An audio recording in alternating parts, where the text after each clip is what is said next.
Hello दोस्तों, हमारे हिंदू पौराणिक ग्रंथों में वर्णित पौराणिक कहानी जितनी प्रसिद्ध है, उनमें वर्णित श्राप भी उतने प्रसिद्ध है। दोस्तों, पौराणिक ग्रंथों में हमें अनेक प्रकार का श्रापों का वर्णन मिलता है।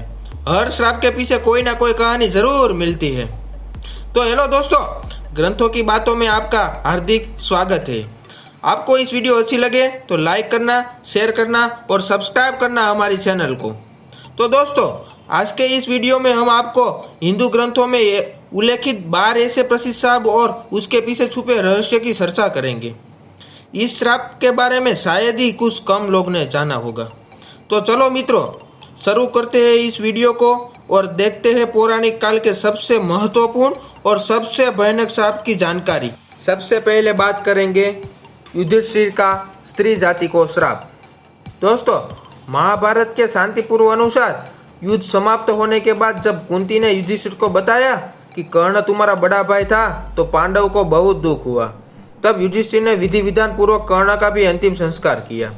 माता कुंती ने जब पांडव को कर्ण का जन्म का रहस्य बताया, तो शोक में जाकर युधिष्ठिर ने संपूर्ण स्त्री जाति को श्राप दिया कि आज से कोई भी स्त्री गुप्तवास छिप के नहीं रख सकेगी। दूसरा श्राप है मांडव्य ऋषि का यमराज को श्राप। दोस्तों, महाभारत के अनुसार मांडव्य एक महान ऋषि थे। राजा ने भूलवश उन्हें चोरी का दोषी मानकर सूली पर चढ़ाने की सजा दी। सूली पर कुछ दिन चढ़े रहने के बाद भी जब उनके प्राण नहीं निकले, तो राजा को अपनी गलती का एहसास हुआ और उन्हें ऋषि मांडव्य से क्षमा मांगकर उन्हें छोड़ दिया। तब ऋषि मांडव्य यमराज के पास पहुंचे और उनसे पूछा कि मैंने अपने जीवन में ऐसा कौन सा अपराध किया था कि मुझे इस प्रकार से झूठे आरोप की सजा मिली।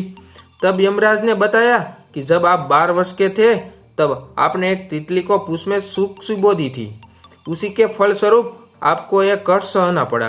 तब ऋषि मांडव्य ने यमराज से कहा कि 12 वर्ष की उम्र में किसी को भी धर्म और अधर्म का ज्ञान नहीं होता। तुमने छोटे से अपराध का बहुत बड़ा दंड दिया।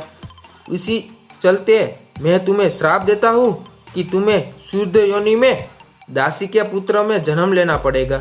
ऋषि मांडव्य के इस श्राप के कारण यमराज ने महात्मा विदुर के रूप में जन्म लिया था। तीसरा श्राप है नंदी का रावण को श्राप।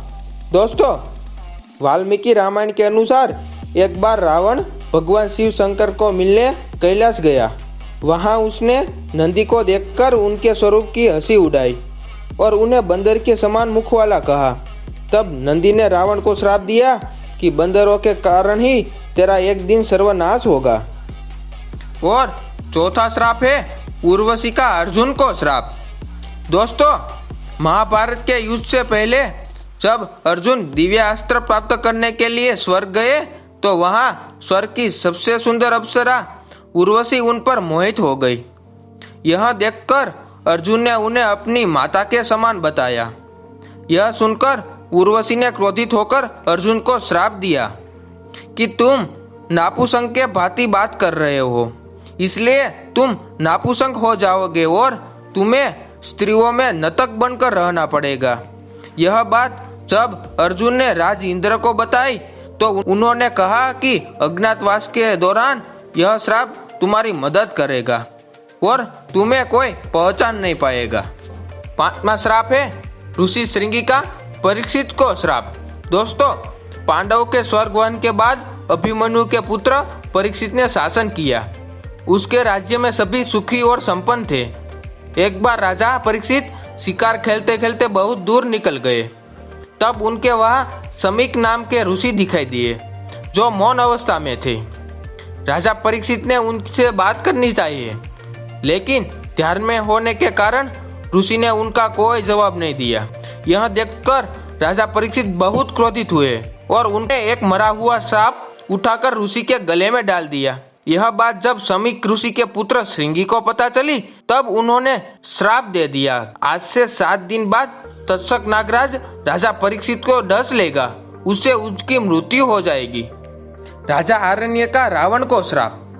दोस्तों, वाल्मीकि रामायण के अनुसार रघुवंश में एक परम प्रतापी राजा हुए थे, जिसका नाम अरण्य था। दोस्तों, जब रावण विश्व विजय करने निकला, तो राजा आरण्य से उनका भयानक युद्ध हुआ, जिस युद्ध में राजा आरण्य की मृत्यु हो गई। बनने के बाद उन्होंने रावण को श्राप दिया, मेरे ही वंश में ही उत्पन्न एक युवक ही तेरी मृत्यु का कारण बनेगा। उन्हीं के वंश में आगे जाकर भगवान श्री राम को जन्म लिया और रावण का वध किया। 7वां श्राप है परशुराम का कर्ण को श्राप। दोस्तों, महाभारत के अनुसार परशुराम भगवान श्री विष्णु के ही अवतार थे। सूर्यपुत्र कर्ण उन्हीं का ही शिष्य थे। कर्ण ने परशुराम को अपनी परिचय एक ब्राह्मण के रूप में दिया था। एक बार परशुराम जब कर्ण की गोद में सिर रखकर सो रहे थे, उसी समय कर्ण को एक भयानक कीड़े ने काट लिया। गुरु की नींद में विघ्न न आ जाए ये सोचकर कर्ण दर्द सहते रहे, लेकिन उन्होंने परशुराम को नींद से उठाया नहीं। नींद से उठने पर जब परशुराम ने ये देखा तो ये समझ गए कि कर्ण ब्राह्मण नहीं बल्कि क्षत्रिय है। तब क्रोधित होकर परशुराम ने कर्ण को श्राप दिया कि मेरी सिखाई गई शास्त्र विद्या जब तुम्हें उसकी सबसे ज्यादा जरूरत होगी तब तुम्हें इस विद्या को भूल जाओगे। इसी कारण महाभारत की लड़ाई में कर्ण अपने अंतिम समय में अपने गुरु द्वारा सिखाई गई सारी विद्या को भूल गए थे, जिसके कारण अर्जुन ने उसको शल्य से वध कर दिया। अब बात करते हैं 8वें श्राप की, गांधारी का श्री कृष्ण को श्राप। दोस्तों, महाभारत के युद्ध के बाद जब भगवान श्री कृष्ण कौरव की माता गांधारी को संतावना देने पहुंचे तो अपने ही पुत्रों का विनाश देखकर गांधारी ने श्री कृष्ण को श्राप दे दिया कि जिस प्रकार पांडव और कौरव आपस में लड़ने के कारण नष्ट हो गए, उसी प्रकार तुम भी अपने बंधु बांधव को वध करोगे। आज से 36वें वर्ष तुम अपने बंधु बांधव और पुत्रों का नाश करोगे। अब 9वां श्राप, ब्राह्मण दंपति का राजा दशरथ को श्राप। वाल्मीकि रामायण के अनुसार एक बार राजा दशरथ शिकार करने वन में गए तो गलती से उन्होंने एक ब्राह्मण पुत्र का वध कर दिया। उस ब्राह्मण पुत्र के माता पिता अंध थे। जब उन्हें अपने पुत्र का मृत्यु का समाचार मिला तो उन्हें राजा दशरथ को श्राप दे दिया। जिस प्रकार हम पुत्र वियोग में अपने प्राणों का त्याग कर रहे हैं, उसी प्रकार तुम्हारी मृत्यु भी पुत्र वियोग के कारण ही होगी। दोस्तों, वास्तव में वह ब्राह्मण पुत्र श्रवण थे, जिनकी मृत्यु राजा दशरथ के बाणों से हुई थी और श्रवण कुमार के माता पिता ने ही राजा दशरथ को श्राप दिया था। दोस्तों, अब बात करते हैं 10वें श्राप की, श्री कृष्ण को अश्वत्थामा को श्राप। दोस्तों, महाभारत के युद्ध के अंत समय में जब अश्वत्थामा धोखे से पांडव पुत्रों का वध कर दिया, तब पांडव भगवान श्री कृष्ण के साथ अश्वत्थामा का पीछा करते हुए महर्षि वेदव्यास जी के आश्रम तक पहुंच गए। तब अश्वत्थामा ने पांडव पर ब्रह्मास्त्र से वार कर दिया। ये देख अर्जुन ने भी अपना ब्रह्मास्त्र छोड़ दिया।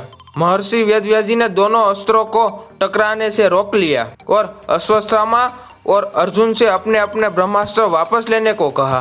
तब अर्जुन ने अपना ब्रह्मास्त्र वापस ले लिया, लेकिन अश्वत्थामा ने अपना अस्त्र की दिशा बदल दी और अभिमन्यु के पत्नी उत्तरा के गर्भ की ओर कर दी। अब बात करते हैं 11वें श्राप की, तुलसी का श्री गणेश को श्राप। दोस्तों, ब्रह्मवेद पुराण के अनुसार एक बार तुलसी देवी गंगा तट से गुजर रही थी। उस समय वहां भगवान श्री गणेश तप कर रहे थे। श्री गणेश को देखकर तुलसी का मन उनकी ओर आकर्षित हुआ। तब तुलसी ने श्री गणेश से कहा, आप मेरे स्वामी हो जाइए। लेकिन श्री गणेश ने तुलसी से विवाह करने के लिए इनकार कर दिया। क्रोधवश तुलसी ने श्री गणेश को 2 विवाह करने का श्राप दे दिया और श्री गणेश ने तुलसी को वृक्ष बनने का और साथ ही तुलसी का प्रयोग अपनी पूजा में ना होने का श्राप दे दिया। 12वां श्राप, नारद का भगवान विष्णु को श्राप। दोस्तों, शिव पुराण के अनुसार एक बार देव ऋषि नारद एक युवती पर मोहित हो गए। उस युवती के स्वयंवर में वो भगवान श्री विष्णु के रूप में पहुंच गए, लेकिन भगवान श्री विष्णु के माया से उनका मुंह बानर की समान हो गया। भगवान श्री विष्णु भी स्वयंवर में पहुंच गए। उन्हें देखकर युवती ने भगवान का वरण कर लिया। यह देखकर नारद मुनि बहुत क्रोधित हुए और उन्होंने भगवान विष्णु को श्राप दे दिया कि जिस प्रकार आपने मुझे स्त्री के लिए व्याकुल किया है, उसी प्रकार आप भी स्त्री के लिए व्याकुल होगे। भगवान विष्णु ने राम अवतार में नारद मुनि के इसी श्राप को पूरा किया। तो दोस्तों, ये थे पौराणिक काल के सबसे महत्वपूर्ण और सबसे भयानक श्राप की जानकारी। तो दोस्तों, आपको इस वीडियो अच्छी लगे तो लाइक करना और अपने मित्रों के साथ शेयर करना और हमारी चैनल को सब्सक्राइब करना।